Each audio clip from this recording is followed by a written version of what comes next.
নিজের লাইফটা একটু বদলানোর জন্য 2 বছরের একটা টার্গেট নিয়েছিলাম। দেখতে দেখতে তার 6 মাস শেষ, সামনে আছে আর প্রায় 1.5 বছর। যদি আল্লাহ পাক সহি সালামতে বাঁচিয়ে রাখেন, তো এই 6 মাসে আসলে কতদূর এগোলাম আজকে সেই হিসাবটাই মেলাবো। আসসালামু আলাইকুম। অনেকেই হয়তো জানেন গত 1.5 বছর ধরে চাকরির পাশাপাশি নিজের ছোট্ট একটা ব্যবসাও আমি সামলাচ্ছি, আর আলহামদুলিল্লাহ এখন পর্যন্ত দুইটাই মোটামুটি ব্যালেন্সড আছে। তবে একটা সময় আমার মনে হলো শুধু কাজ করলেই হবে না, নিজের একটা আলাদা পরিচয় দরকার। আর সেই চিন্তা থেকেই মূলত অনলাইন জগতে আসা। আর আমার অনলাইন থেকে কোনো ইনকামের চিন্তা ছিল না, আছে মূলত একটা ব্যবসায়িক পরিকল্পনা। কারণ আমি দেখলাম যাদের হাতে স্মার্টফোন আছে তারা সবাই এখন ফেসবুক বা ইউটিউবে সময় কাটায়, আর সেই সব মানুষের কাছে পৌঁছানোর এর চেয়ে সহজ মাধ্যম আর নেই। তবে শুরু থেকেই একটা নীতিতে আমি অটল ছিলাম, আমি কোনো পেইড অ্যাড বা বুস্টিং এ যাব না, যা হবে সব অর্গানিক ভাবে। আর এই যে দেখছেন রিটেলারের কাছ থেকে পেমেন্ট নিচ্ছি, উনি আমার অনেক পুরনো একজন রিটেলার। ব্যবসায় এই দীর্ঘদিনের ভরসা আর নতুন করে অনলাইন পরিচিতি, এই দুয়ের মধ্যে সমন্বয় করতে আমি অলরেডি 6 মাস যাবত লড়াই করছি। আর অনলাইনে ভিডিও দেওয়া শুরু করার পর প্রথম 5 মাস কিন্তু একটা অনলাইন অর্ডারও আসেনি। মাঝে মাঝে আমি নিজেই ডাউট ফিল করতাম, একা একা ভাবতাম আমি কি আদৌ সঠিক পথে আছি।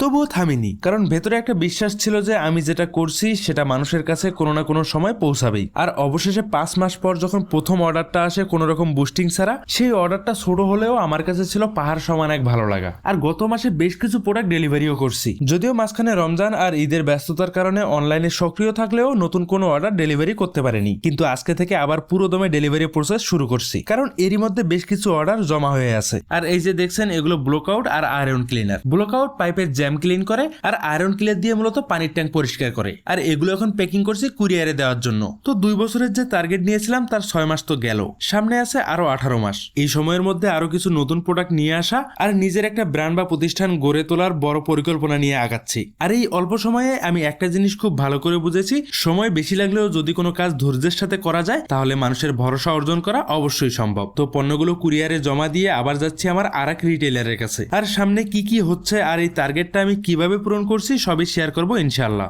সবাই সাথে থাকবেন। আল্লাহ হাফিজ।